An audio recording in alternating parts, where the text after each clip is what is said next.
today we're working on standard 3.9 for informational text. The standard reads, compare and contrast the most important points and key details presented in two texts on the same topic. Let's begin with taking some ownership of that standard so that we can truly, start working with it. What does it mean?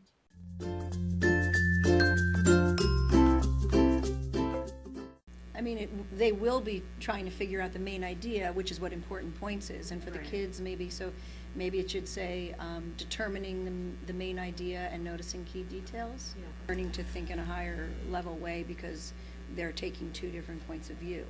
And even if it's not two different points of view, it could be that, let's say, down the road, as they're reading for information for some type of research report, that they could get different information on the same topic from different texts.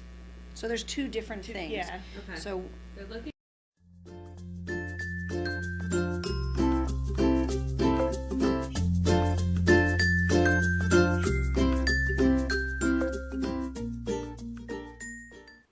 Ever use a Venn diagram? Like, would we maybe incorporate that at some point? We could.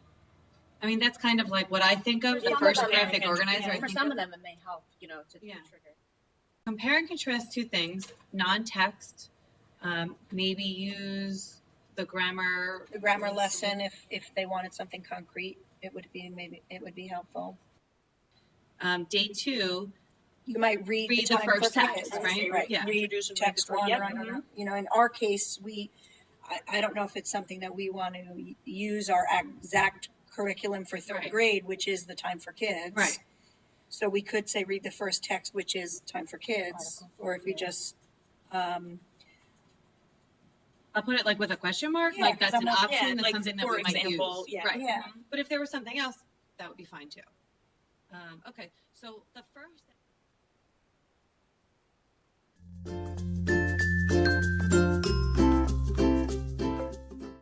And I feel like I know we went past the R, the rigor with the objectives, but I feel like as we were doing our activities, we were already starting to get into that. So, And I think the big rigorous objective will be that they will write an RST It's the end, comparing right. the two. That's the assessment at the end, to write a compare and contrast, which would probably end up being 4 paragraphs because there would be an opening and then the things that are the same, the things that are different, and then a close.